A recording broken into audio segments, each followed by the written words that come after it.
Picture yourself standing in a darkened London row house in 1940. The air raid sirens have fallen silent, but, the tension remains. Outside, wardens patrol the streets with muted flashlights, checking for any sliver of light that might guide enemy bombers overhead.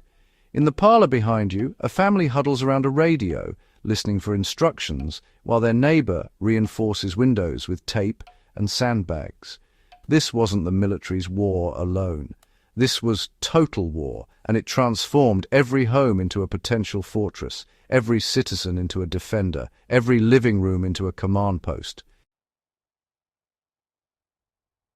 Now imagine that same spirit of vigilance, that same culture of preparedness, applied to the threats we face today, not from bombers in the sky, but from digital intruders, infrastructure collapse, civil disorder, and the cascading failures of an interconnected world grown fragile. The tools have changed, but the principles remain as sound as they were 8 decades ago. Welcome back to Ancient Edge, where we uncover the timeless wisdom that connects past survival to present preparedness. The year 2025 finds us in an era of profound instability that echoes the anxieties of wartime Britain. Where citizens once scanned the skies for Luftwaffe formations, we now monitor cyber threat levels and watch supply chains fracture under the weight of climate disasters. The parallels are not merely poetic, they are structural. During World War II, the concept of the home front acknowledged a fundamental truth. When society faces existential pressure, there is no safe distance, no clear boundary between battlefield and living room. That reality has returned, albeit in forms our grandparents could scarcely have imagined. The brilliance of wartime home defense lay in its democratic accessibility. These were not strategies reserved for the wealthy or the militarily trained. They were adaptations born from necessity, implemented by ordinary people who understood that survival demanded both individual action and collective coordination. The blackout warden checking for light leaks, the housewife cultivating a victory garden in a bomb crater, the retired shopkeeper volunteering for the home guard, all embodied a culture that refused to be passive in the face of threat. Yet modern discourse around preparedness has become distorted, associated with extremism or paranoia rather than prudent citizenship. This is a dangerous misconception. The wartime approach was neither hysterical nor militaristic. It was methodical, community-oriented, and rooted in the understanding that resilience is built through small, consistent actions rather than dramatic gestures. The sandbags piled against a window represented not fear, but agency. The taped glass spoke not of surrender to bombing, but of refusal to be rendered helpless by it. To adapt historical strategies effectively, we must first understand the contemporary threat landscape. The dangers we face today are more diffuse than the concentrated violence of aerial bombardment, but no less capable of disrupting the fundamental securities of daily life. These days, cyber attacks target not just government systems, but also the infrastructure we rely on for water, electricity, and communication.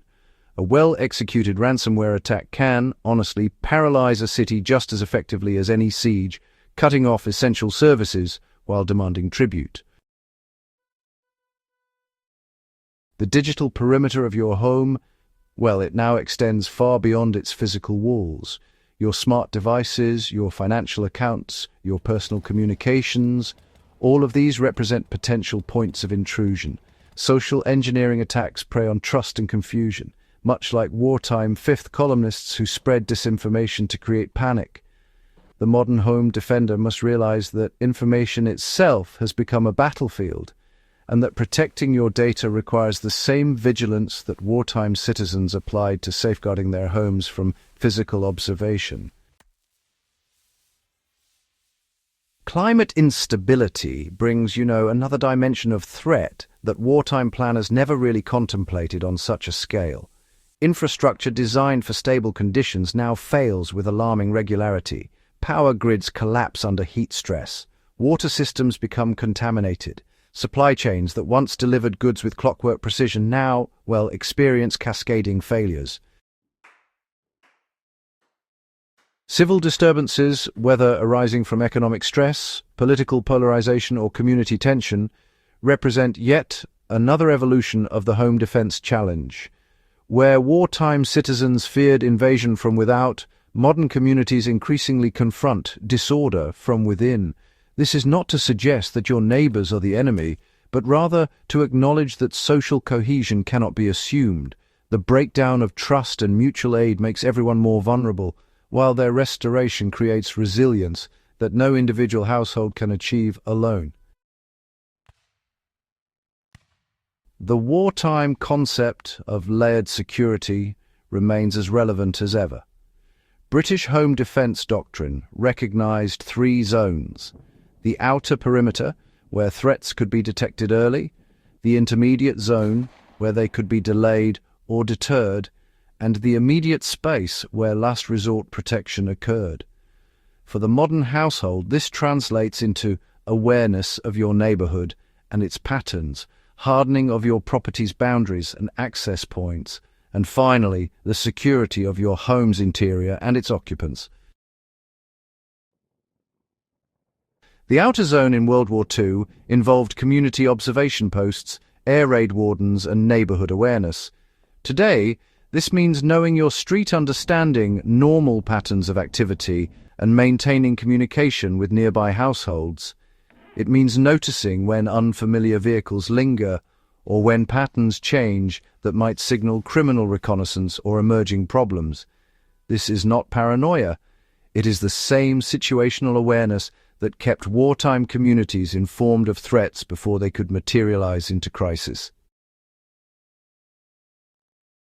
Resourcefulness really defined the wartime home, with manufactured goods scarce and supply chains, disrupted by combat. Citizens learned to improvise, repair, and create alternatives. Food preservation techniques saw renewed importance, and water collection and storage became routine.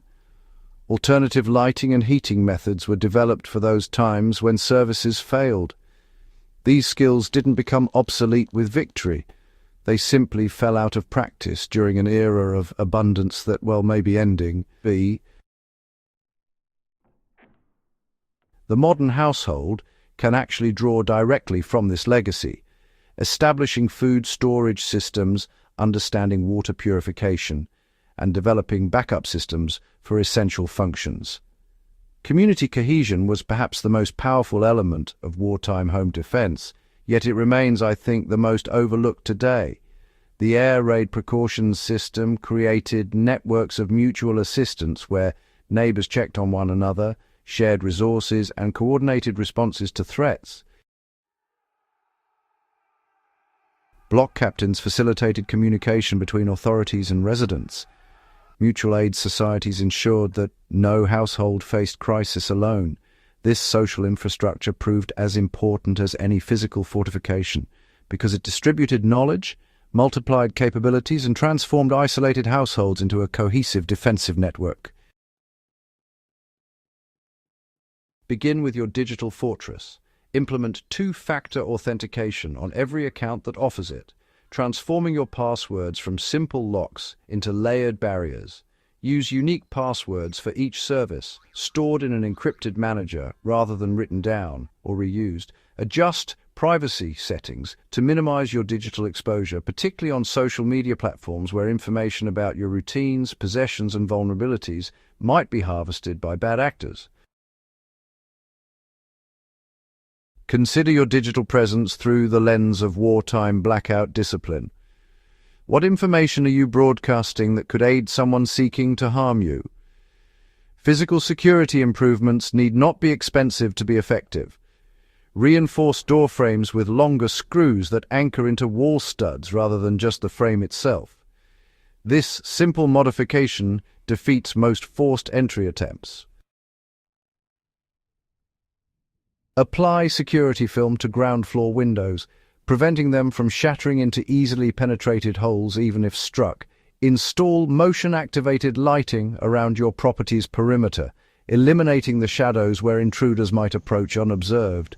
These measures mirror the wartime principle of denying advantage to your adversary through modest, intelligent modifications to your space.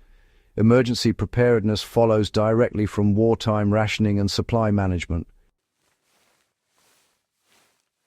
So it's important to maintain a 3-day supply of non-perishable food and water for each household member, and make sure to rotate your stock to keep everything fresh. Assemble a medical kit that goes well beyond just adhesive bandages. Include trauma supplies, prescription medications, and of course treatment guides.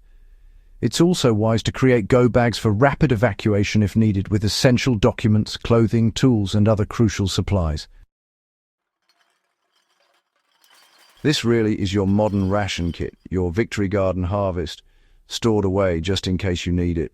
The discipline of maintaining these supplies ensures they're actually available when services fail, just as wartime stockpiles kept populations going through major disruptions. The soft skills of wartime defense, honestly, remain as critical as any physical preparation. Observation and critical thinking, after all, form the very foundation of civilian defense efforts. Citizens learn to recognize aircraft types, to tell genuine threats from false alarms, and to evaluate information sources for reliability. Today, these same skills translate into media literacy, scam recognition, and the ability to assess whether the information you receive is credible or perhaps manipulative. Intelligence gathering isn't just for the military. It's really about paying attention, asking questions, and verifying before you act. And of course, self-sufficiency must always be balanced against isolation.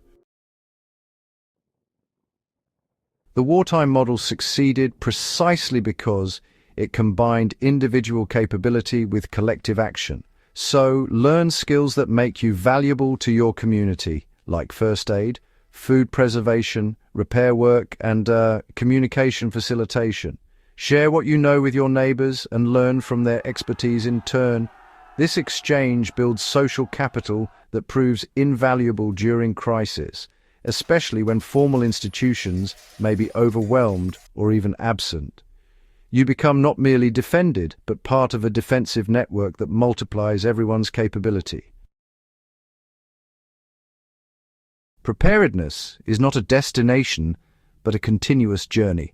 Threats evolve, circumstances change, and yesterday's adequate measures become tomorrow's vulnerabilities. The wartime home defense apparatus constantly adapted to new tactics, new technologies, and new intelligence about enemy capabilities. Really, you should adopt this same approach of perpetual reassessment. Conduct regular drills with your household, review and update your supplies, and stay informed about emerging threats in your area.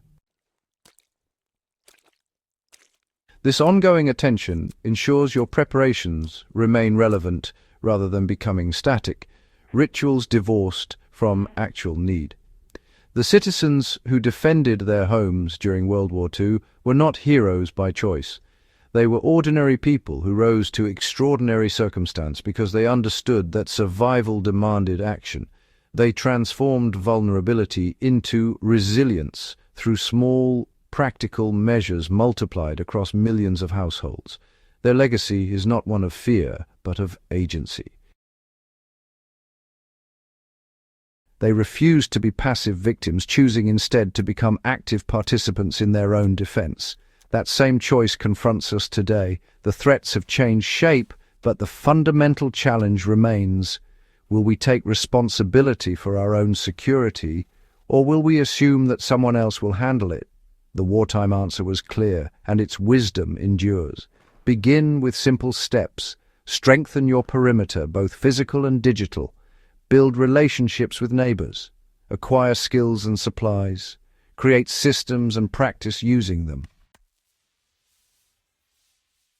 In doing so, you honor not only those who defended their homes generations ago, but also those who will depend on your preparedness in the uncertain times ahead. If the forgotten strategies of history have sparked your imagination, then join us at Ancient Edge as we continue exploring the timeless wisdom that connects past survival to present need. Subscribe to uncover more hidden knowledge from the ancient world. Share this video with those who value preparedness over complacency. And remember, the best defense has always been a prepared mind in a resilient community. Until next time, stay vigilant, stay capable, and stay connected to the wisdom of those who came before.